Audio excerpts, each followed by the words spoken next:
Click search, see what comes up. Wait for it to load.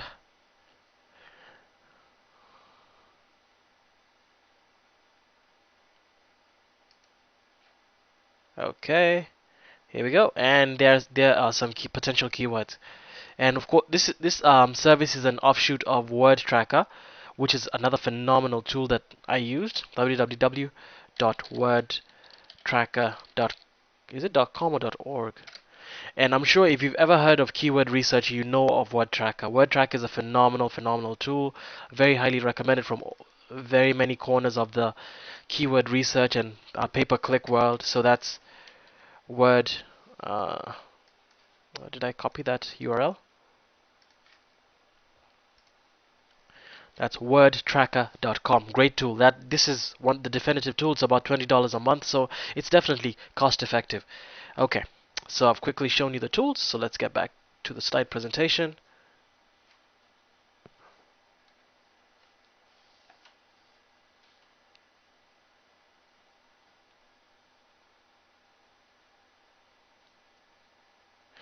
Okay, so that's what I did. I went to the Google AdWords tool, I went to ask.com, and I used the keyword discovery tool.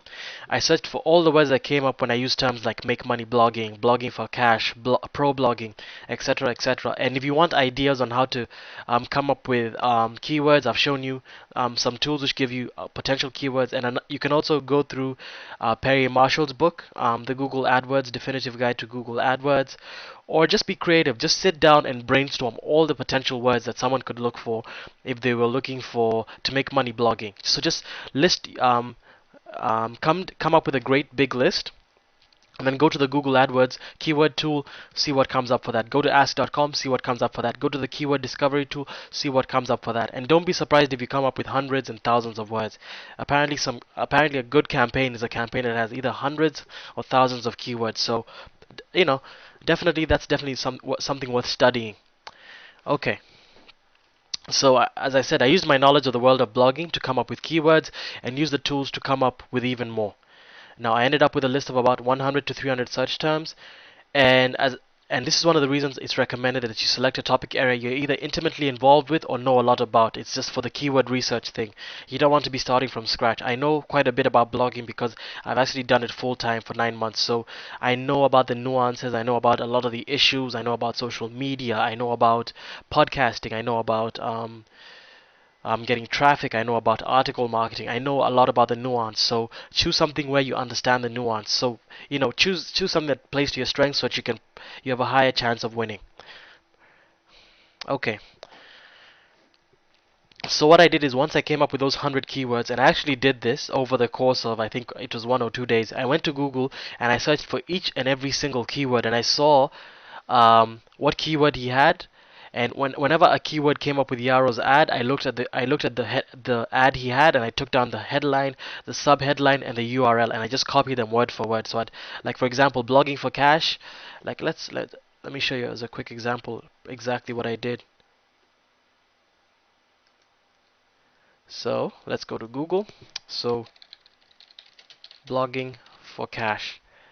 So I'd go to Google, type blogging for cash, and then I'd look to see if Yaro had a link here. Let's assume, I think Yaro has since taken them down, but let's assume that I was taking it down for Yaro. So what I'd do is I'd copy down the headline, copy down the way he wrote down the URL, copy down the headline, copy down the subheadline word for word for word.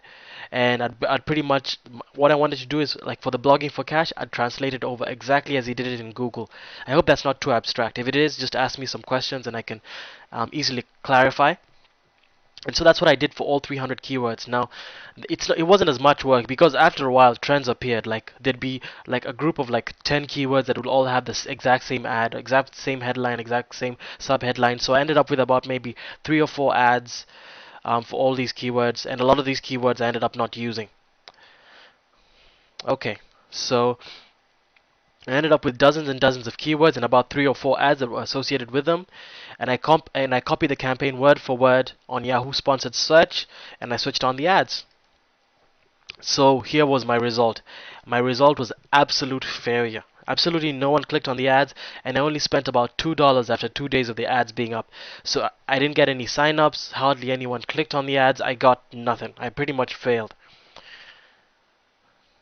Now, here's what I did right. What I did right is I selected a niche I was familiar with and I was involved with, which is blogging. I did my keyword research. I was willing to experiment. Now, one beautiful thing about the internet is that you can experiment quickly and cheaply and cut your losses early. So I cut my losses early when the experiment did not work. I mean, all I did is spend $2 and maybe spent 2 days, and I got to see whether or not this thing would work for me. And I got to see it didn't work. And if it had worked, imagine for 2 days of work, I would have made $500. So, I mean, definitely, um, I did quite a few things right. Now, here's what I'd recommend. Based on what I've studied, instead of copying the pay-per-click campaign, contact the owner of the information product and ask him if you can advertise his material on print media like magazines and so on and so forth, and use your affiliate link. And basically, what I'd recommend you do is you take the copy. So like I'll show you the copy for Blog Mastermind. I'd recommend you, of course, you talk to the owner of the website before you go and do this. But let's take, for example, Blog Mastermind. Actually, I know the URL by heart. Let me just type it in for you. It is www.blogmastermind.com/coaching. Excuse me.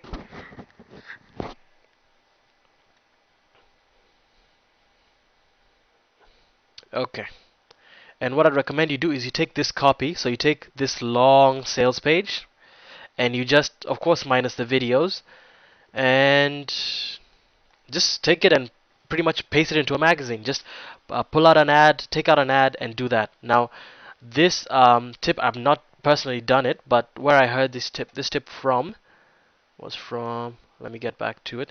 I heard this tip from Gary Halbert and John Carlton, and some great copywriters I listened to while I was preparing for while I was going through this process. I studied a lot about copywriting from Gary Halbert, John Carlton, and stuff like that.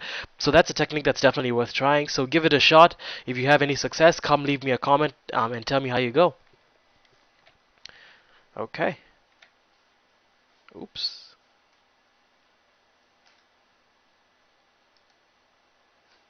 All right. Let's go back to the full screen, shall we?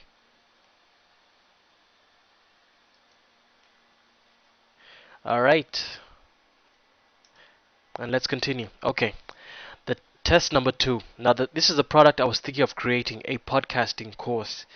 And before I go into this test, I just want to tell you, I just want to be a prophet, a bit of a prophet, and I want to tell you that the product actually came out today. I actually released this product